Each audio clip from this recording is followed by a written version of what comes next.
Inside Mexico's Narco War. The Sinaloa Cartel's reign of power. This story is a dramatized adaptation inspired by real events. Some names, places, and details have been changed for privacy. The day the cartel took back the city. The morning sky over Culiacán, capital of Sinaloa, was pale and still, the kind of calm that usually signaled another ordinary day in a city long accustomed to extraordinary violence. Vendors were setting up stalls. Children were preparing for school. The traffic on Highway 15 hummed steadily. And then, just after dawn on January 5, 2023, the sky broke open. The first burst of gunfire echoed from the direction of Jesus Maria, a quiet suburban district northwest of the city. Within minutes, residents began sharing videos on their phones, convoys of military trucks roaring through the streets, helicopters circling low, and bursts of smoke rising beyond the hills. No one yet knew the target. But the people of Culiacán understood that when the army moved at dawn, it was never random. According to official reports from Mexico's Secretariat of National Defense, SEDENA, a special operations unit had surrounded a ranch house believed to be the hideout of Ovidio Guzmán López, the 32-year-old son of Joaquín, El Chapo, Guzmán. Known by his nickname El Ratón, he was accused by the U.S. Department of Justice of overseeing the cartel's fentanyl production and export into the United States. The arrest order came directly from the highest levels of the Mexican government. U.S. agencies had been pushing for months, citing fentanyl's role in tens of thousands of overdose deaths across North America. This time, officials wanted results. The raid. Just before sunrise, the army's convoy crept into Jesus Maria under the cover of fog. Satellite imagery later confirmed that drones and Black Hawk helicopters hovered overhead, relaying infrared visuals to command posts miles away. Soldiers in body armor fanned out silently, surrounding the compound. Inside, Ovidio's guards, armed and alert, heard the engines first. One shouted, "Es el ejército." It's the army. Gunfire erupted before anyone gave an order. Neighbors later told reporters from Reuters and El Universal that the sound was like a war. Shell casings scattered across the dirt as soldiers returned fire, advancing slowly toward the compound. Within minutes, Ovidio Guzmán was in custody, dragged out of a small white building, his face bloodied but expression calm. From a legal perspective, the operation was flawless. From a human one, it was catastrophic. The siege begins. By 7:30 a.m., Culiacán was no longer a city, it was a battlefield. As news of the capture spread, cartel cells across Sinaloa mobilized. Convoys of gunmen, sicarios, flooded the highways, firing into the air to block traffic. Buses and tanker trucks were hijacked and set ablaze, creating walls of fire that cut off the military's exit routes. The BBC described it as urban warfare unseen in Mexico since the height of the drug war. Video footage verified by the New York Times showed civilians crouching in panic as bullets tore through cars. Gunmen used .50 caliber rifles, weapons capable of piercing armored vehicles, mounted on pickup trucks nicknamed monstruos for their reinforced steel plating. One witness, speaking anonymously to the Associated Press, said, "They weren't trying to fight the army. They were trying to make the government afraid." Hospitals locked their doors. Schools evacuated students into nearby houses. Even the Culiacán International Airport shut down after a passenger plane, a commercial flight preparing for takeoff, was struck by gunfire. By mid-morning, the Sinaloa Cartel had seized control of its own capital. The chain of command. For outsiders, the ferocity of the cartel's response seemed spontaneous, an explosion of rage and loyalty. But inside the organization, it was a carefully rehearsed defense strategy. According to a 2023 DEA field analysis, the Sinaloa Cartel operates less like a criminal gang and more like a decentralized corporate structure. Its divisions are managed by family factions, Los Chapitos, El Mayo Zambada's organization, and remnants of El Chapo's old network. Each unit controls specific corridors for narcotics trafficking, routes through Sonora, Chihuahua, and Baja California into the United States. The chain of command allows independent operators to act autonomously, meaning, when one leader is attacked, the others respond instantly without waiting for orders. That morning, encrypted radio messages spread across Sinaloa, "Activate Jesus Maria." Within an hour, hundreds of armed men had gathered, not out of loyalty to one man, but to the system that sustained their livelihoods. For them, Ovidio wasn't just a boss. He was proof that the Sinaloa Cartel still ruled its own territory, that the government could arrest its leaders, but never control its streets. Civilians caught in the crossfire.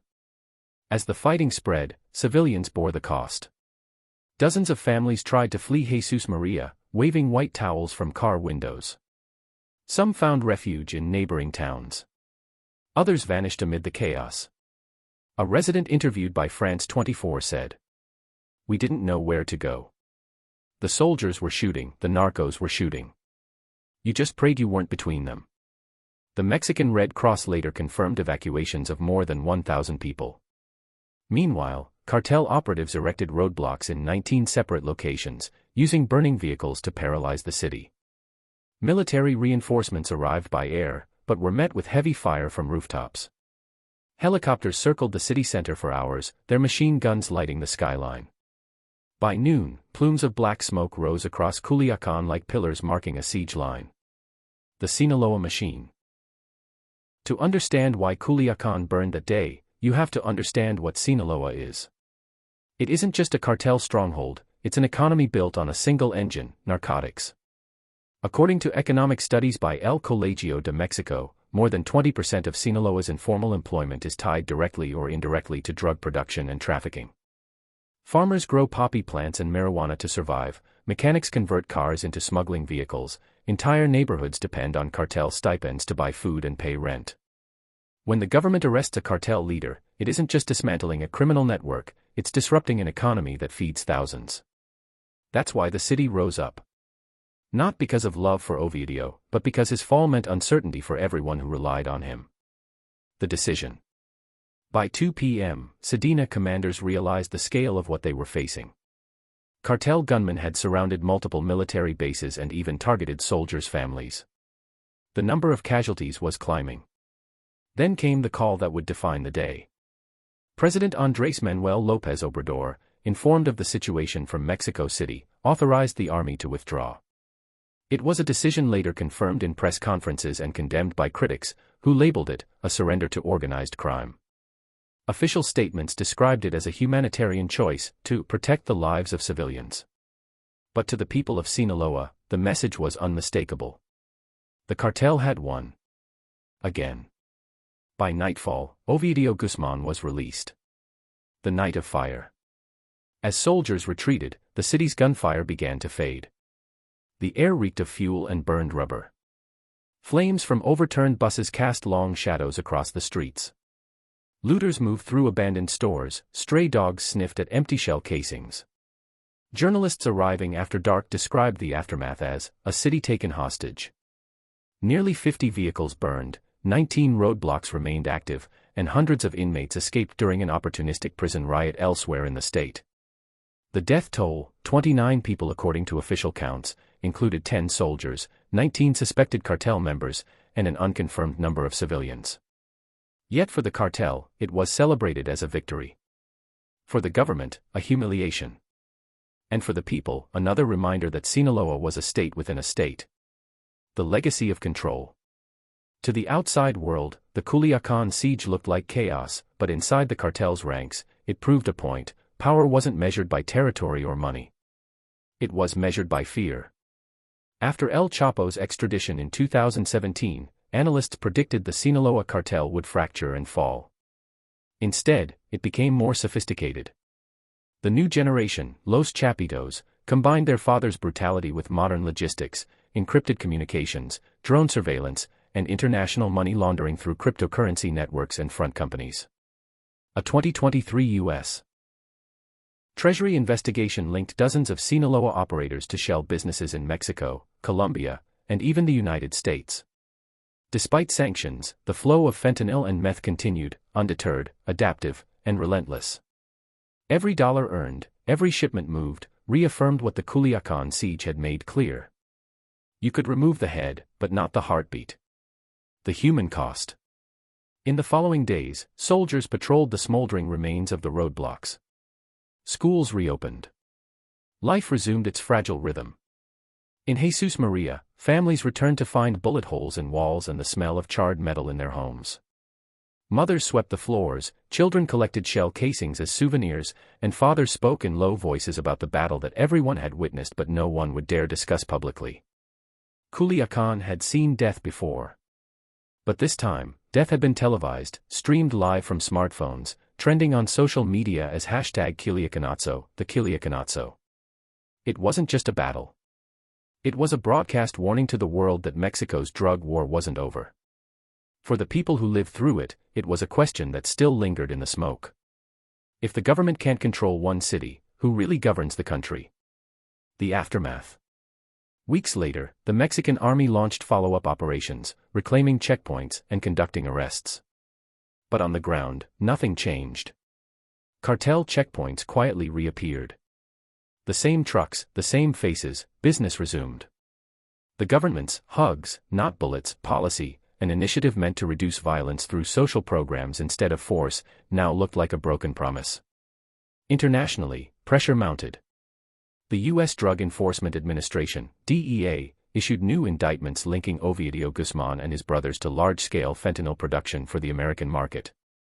By the end of 2023, Washington labeled the Sinaloa Cartel and its rivals the most significant transnational criminal threat to the United States. And yet, despite arrests and seizures, shipments kept flowing north, hidden in produced trucks, passenger vehicles, and rail containers. The war wasn't ending. It was evolving. The message in blood. In February 2023, graffiti began appearing across Sinaloa, "Somos del Ratón, we belong to the mouse." The words, scrawled in red paint, were both declaration and defiance. Within cartel culture, martyrdom feeds loyalty. Ovidio's brief capture became legend, proof that the government could cage a man but never his influence. Local musicians composed corridos, ballads glorifying the day the people of Sinaloa defended their own. On social media, clips from the siege became propaganda, set to music, shared as myth. In Culiacán's nightclubs, the songs play loud. In the morgues, Santos and others quietly count the cost. The unspoken truth. The tragedy of Mexico's narco war isn't just the violence. It's the silence that follows. Reporters who cover cartel stories live under constant threat. More than 150 journalists have been killed in Mexico since 2000, according to Reporters Without Borders. Local media censor themselves. Police write partial reports. Politicians avoid names. And so, the story of Culiacán, like so many before it, risks being buried beneath official statements and brief headlines. But for those who were there, the sound of that morning, the roar of helicopters, the crack of rifles, the screams of children hiding in bathtubs, is proof enough. Power, in Sinaloa, doesn't wear a uniform. It drives in armored pickups and prays to a saint of death. And on that January morning, it reminded the world who truly ruled the North. The business of death. When the smoke from the Culiacán siege cleared, the world thought it had witnessed the peak of cartel power. But for those who lived under the empire's shadow, that battle was only a symptom of something far greater. The Sinaloa Cartel wasn't just fighting for its leader, it was defending an economy, a culture, and a global business worth billions. The global empire. According to U.S. DEA and Treasury Department reports, 2023, the Sinaloa Cartel operates in more than 40 countries, with established trafficking routes reaching from Mexico to the United States, Europe, Asia, and Australia. At its core lies a simple formula: control production, secure routes, and corrupt whoever blocks the way. Every stage, from the farmers cultivating poppy plants in the Sierra Madre to the brokers in Los Angeles managing distribution, runs like an international corporation. The product line changed over time. In the 1980s, it was cocaine from Colombia. In the 1990s, heroin. By the 2000s, methamphetamine. And today, the cartel's crown jewel, fentanyl, fuels an epidemic that kills tens of thousands every year in the United States alone. The U.S. Centers for Disease Control reported more than 70,000 fentanyl-related deaths in 2022, many tied to precursors traced to Mexican labs run by Sinaloa's factions. The profit margins are staggering. A kilogram of fentanyl produced for less than $1,000 in Mexico can yield street sales exceeding $1.5 million in the United States. To the cartel, it's not drugs, it's logistics. The invisible workforce. Deep in the mountain ranges of Sinaloa, far from the city's neon lights, the backbone of this empire works in silence. Men and women known as cocineros, the cooks, mix chemicals in makeshift labs camouflaged by jungle. They work 12-hour shifts under tarps, surrounded by barrels of acetone and sulfuric acid. Most are paid in food, cash, or protection. Journalists from France 24 and Vice News who gained access to these hidden sites described them as industrial kitchens of death. The air is heavy with chemical fumes, workers wear bandanas instead of masks. Accidents are common. When explosions occur, the dead are buried quietly under the same soil that fed the opium plants. One cook told reporters anonymously, "It's dangerous, but it's work. If I leave, who feeds my children?" That simple sentence captures the tragedy of Sinaloa, where morality competes with hunger, and hunger always wins. Corruption as currency. The Sinaloa Cartel's strength has never been just its firepower. It's corruption, a system so entrenched that it blurs the line between government and criminal enterprise. Court filings from U.S. v. Genaro Garcia Luna, 2023, Mexico's former security minister, revealed that cartel leaders paid millions of dollars in bribes to police and federal officials to secure protection for drug shipments. Garcia Luna, once hailed as the face of Mexico's anti-drug war, was convicted in U.S. court for aiding traffickers.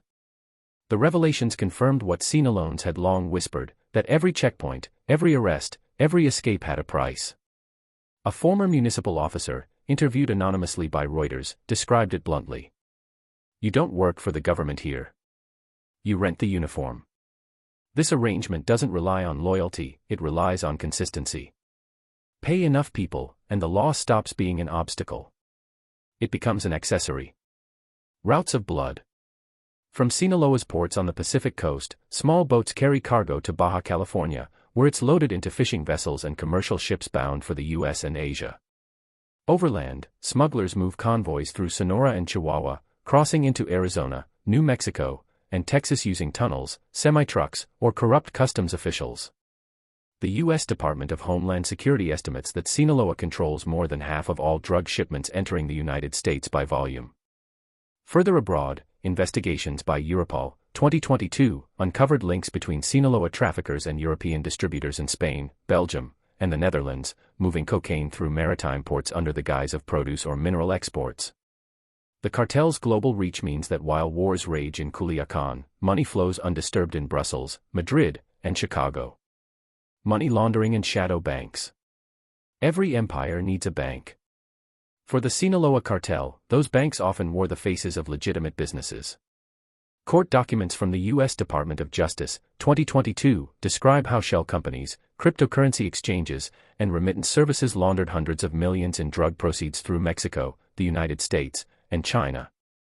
One of the most significant cases involved HSBC Bank, which in 2012 admitted to laundering over $880 million for Mexican cartels, including Sinaloa.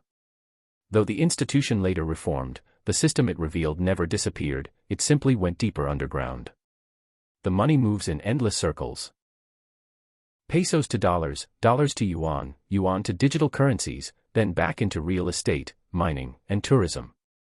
By the time authorities trace it, the trail has already cooled. Financial analysts estimate that the cartel's annual laundering capacity exceeds $10 billion, a figure larger than the GDP of several Central American nations. To the outside world, those billions appear as hotels, construction projects, and clean energy firms. To the people who live under them, they're monuments to invisible crime. The Sicarios' faith. In Culiacán's outskirts, shrines to Santa Muerte and Jesus Malverde glow with candlelight. Devotion here is survival, not blasphemy. Sicarios pray before missions, offering tequila, cigarettes, or bullets etched with their targets' names. The ritual blends superstition with strategy, a way to quiet fear before stepping into chaos. Anthropologists at UNAM, 2023, call it spiritual normalization of violence. Faith doesn't justify killing, it anesthetizes guilt. Among soldiers and traffickers alike, Malverde is seen not as evil but as protection, a Robin Hood saint watching over those forgotten by the state. It's not religion that fuels the war, it's belief that there's no other power willing to listen. The human economy. For the outside world, the cartel conjures images of wealth and power. For most inside Sinaloa, it means survival through complicity. Local shop owners depend on cartel payments to stay open. Farmers rely on cartel loans to buy seed. Even hospitals quietly accept donations for equipment and medicine. Economists at El Colegio de la Frontera Norte, 2023, estimate that up to 15% of Sinaloa's regional economy is sustained directly by illicit funds, not just from drugs, but also fuel theft, mining, and extortion. The cartel doesn't just control crime, it subsidizes daily life. When hurricanes hit or governments fail to deliver aid, it's cartel trucks that distribute food and medicine. Videos of these narco aid convoys, branded with Los Chapitos logos, spread across social media, blurring the line between charity and propaganda. One local priest told The Guardian. They replace the state. People fear them, yes, but they also depend on them. The cost of silence. Inside Mexico, speaking against the cartel is often a death sentence. Since 2000, more than 150 journalists have been killed, many while investigating organized crime. Reporters in Sinaloa work under self-censorship, avoiding names, omitting details, or disguising stories as fiction. A veteran journalist, quoted by Reporters Without Borders, described the unwritten rule. You can tell the truth, or you can stay alive. You can't do both. This silence allows the business to flourish. Each bribe and each bullet buys not just power but invisibility. When entire communities choose not to see, the system becomes unbreakable. U.S. connections. North of the border, the cartel's operations don't vanish, they adapt.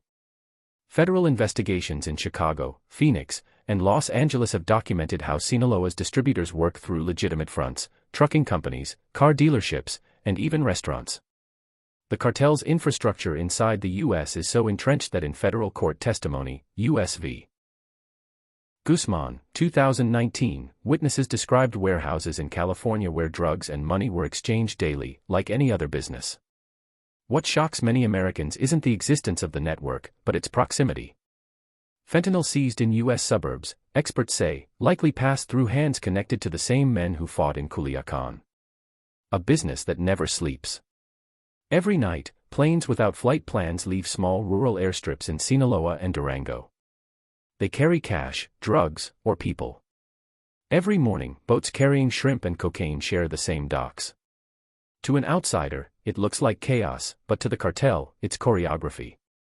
Each arrest or raid is a variable in a vast economic equation. If one route closes, another opens. If one faction falls, another rises. The machine never stops. And for every person like Ovidio Guzmán arrested, hundreds remain invisible: operators, financiers, hackers, pilots, all feeding the empire's arteries. Even after the January 2023 operation, seizures of fentanyl across Mexico rose by nearly 40%, proving that eliminating leaders only hardens the system beneath them. The victims who fade. Behind every statistic lies a life erased quietly. In the outskirts of Mazatlan, women's collectives continue to search for the missing sons, brothers, fathers. They dig through abandoned fields, guided by whispers and anonymous tips. Each grave uncovered is a fragment of truth. Yet justice rarely follows. According to Amnesty International, 2023, less than 2% of disappearances in Mexico result in convictions. The state buries bodies. The cartel buries stories. But for mothers like Isabel, one of thousands who call themselves Las Buscadoras, the searchers, the work never ends. They say the dead don't talk, she says. But when we dig, they scream. The paradox of power. What makes the Sinaloa cartel terrifying isn't just its violence. It's its logic. The organization doesn't exist in defiance of the state, it exists because of it, thriving in the cracks of corruption and poverty. It pays teachers, funds politicians, and hires accountants. It is both parasite and provider, oppressor and employer. That's why every victory in Mexico's drug war feels temporary. You can seize drugs, kill lieutenants, or arrest leaders, but until the system itself changes, the cycle resets. As one DEA agent told the Washington Post, "We're not fighting an army. We're fighting an economy." The shadow in the mirror. By the end of 2023, the Sinaloa Cartel remains the world's largest drug organization.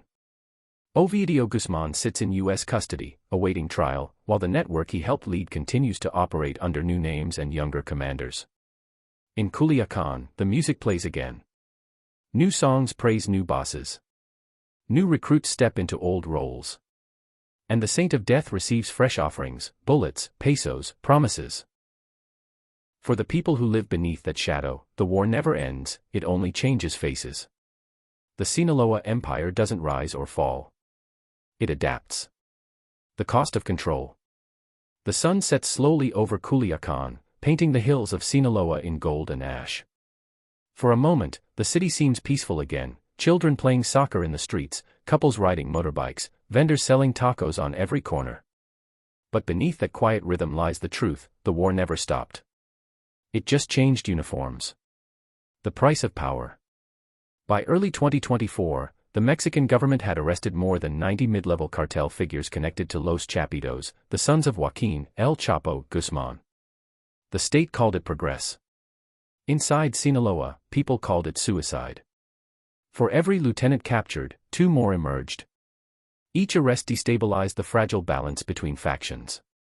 According to Reuters, 2024, and Mexican intelligence briefings, splinter groups began waging silent wars in Culiacán's northern neighborhoods, assassinations disguised as robberies, disappearances marked by nothing but blood stains and silence.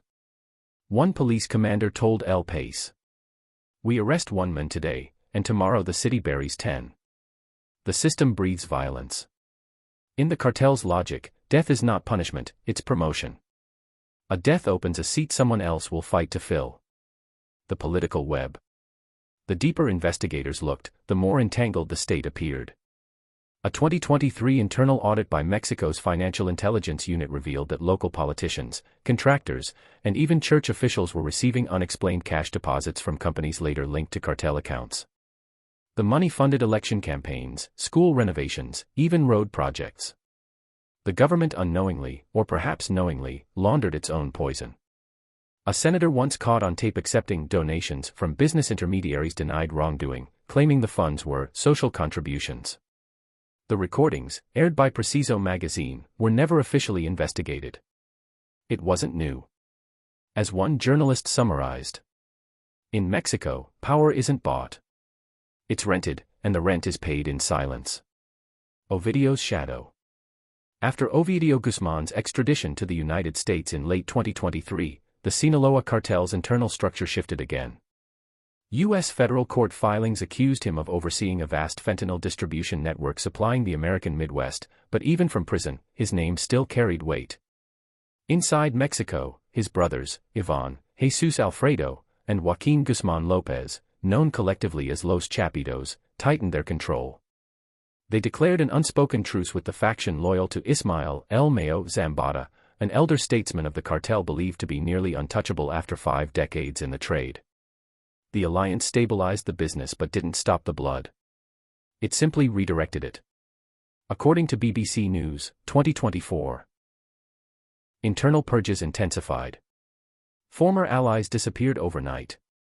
Families fled Sinaloa's capital. The cartel was no longer just fighting the government, it was cleansing itself. The business of fear. Culiacán's people learned to read silence like a language. If the night was too quiet, it meant something bad was coming. If the police patrolled too often, it meant the cartel was watching them. If a stranger asked for directions, it was safest not to answer. The fear wasn't loud anymore, it was efficient. Shops opened as usual. Markets thrived. Yet everyone knew who collected the quota, the weekly protection payment. Those who refused often vanished. A Human Rights Watch report, 2023, described these disappearances as institutionalized extortion, a parallel tax system funding organized crime. It's not fear that keeps people obedient, one local priest explained, it's fatigue. We are tired of choosing between terror and hunger. The U.S. connection. Across the border, America's own systems keep the machine alive. Despite billions spent on enforcement, the demand for drugs, particularly fentanyl, remains relentless. A DEA National Drug Threat Assessment, 2024, concluded that the Sinaloa Cartel and its rival, the Jalisco New Generation Cartel, now supply the majority of synthetic opioids consumed in the United States.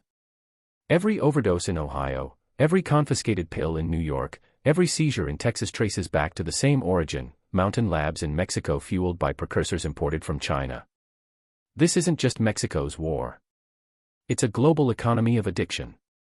In Washington, policy debates grow louder, sanctions, extraditions, even military cooperation, yet the results barely scratch the surface. As one DEA official admitted to the Washington Post, "We can arrest 1,000 traffickers.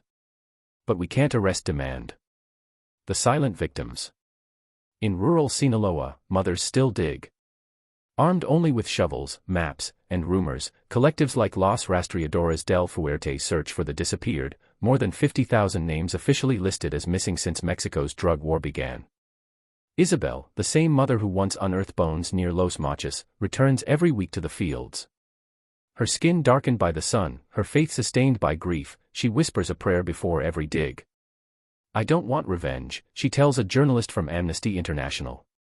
"I just want to bring my son home." The government rarely joins them. Officials cite budget limitations, but locals know it's fear. Every uncovered grave is another accusation. The cartel's rebranding. Even as violence persists, the Sinaloa Cartel's image shifts. Publicly, Los Chapitos present themselves as businessmen, sponsoring local charities, funding school supplies, even producing glossy propaganda videos claiming to protect the people.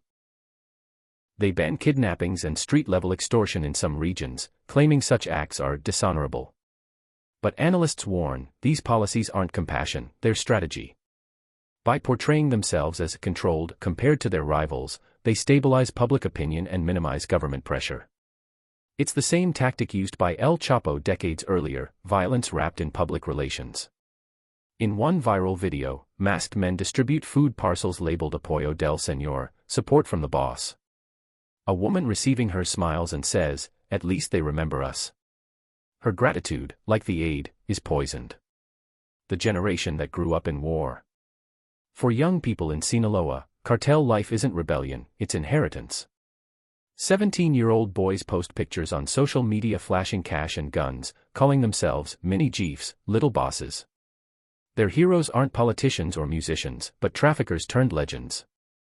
A 2023 survey by El Colegio de Sinaloa found that nearly 40% of local teens believed joining the cartel was a viable path to success. The narco culture, born of music, poverty, and myth, has replaced education as aspiration. In neighborhoods where teachers earn less than drivers for the cartel, the choice feels logical. As one student told a reporter from Vice News, "The school teaches us rules. The streets teach us results. The system that refuses to fall." From a distance, the Mexican state appears to be winning: record seizures, publicized arrests, and cooperative extraditions with U.S. authorities. But these are battles in a war that the government cannot win because it cannot afford to. The cartel doesn't just survive state pressure, it profits from it. Each crackdown drives up drug prices, making the business more lucrative. Each headline of victory convinces the next desperate young man that joining the cartel guarantees purpose, money, and respect. A senior Mexican criminologist summarized it in La Jornada. The government doesn't fight the cartels. It negotiates their visibility. The cost of control. The longer the war continues, the more invisible its real victims become. Teachers, journalists, and doctors leave the region. Fields once used for food now grow poppies. Entire generations are born under gunfire, learning to duck before they can read. The United Nations Office on Drugs and Crime, UNODC, estimates that organized crime drains more than 5% of Mexico's GDP annually, not just through violence, but through lost potential, children who never study, businesses that never open, futures that never form. In Sinaloa, people joke that the most stable job left is digging graves. It's a cruel joke, and it's true. The empire that outlived its king. By 2025, the Sinaloa cartel remains standing, fragmented, decentralized, yet stronger than ever. Its leaders rotate, its money multiplies, its mythology grows. El Chapo sits in a Colorado Supermax prison. Ovidio faces trial in the United States. Yet their faces still adorn murals, their songs still echo in bars, their stories still inspire those who feel forgotten. Power in Sinaloa isn't a man. It's a memory, a habit, an inheritance. And as long as there is poverty to exploit and demand to supply, the empire will live on, shapeless, borderless, endless. The last word. Culiacán's nights are quiet again, but everyone knows the silence isn't peace. It's permission. In the candlelit shrines of Santa Muerte, the faithful still pray for protection, police, civilians, and killers alike. The saint listens to them all. Isabel continues to dig. Children still play in streets paved by blood money. And the machine that runs on fear keeps spinning, smooth and soundless, beneath the surface of ordinary life. The Sinaloa Cartel didn't conquer Mexico by force. It conquered it by becoming indispensable. This story is a dramatized adaptation inspired by real events. Some names, places, and details have been changed for privacy. Sources: Reuters, 2024, BBC News, 2023-2024, The Washington Post, Amnesty International, DEA National Threat Assessment, 2024, El País, El Colegio de Sinaloa Youth Study, 2023, ANAC Mexico Report, 2023, Mexico Financial Intelligence Unit Audit, 2023, Reporters Without Borders, La Jornada, 2023.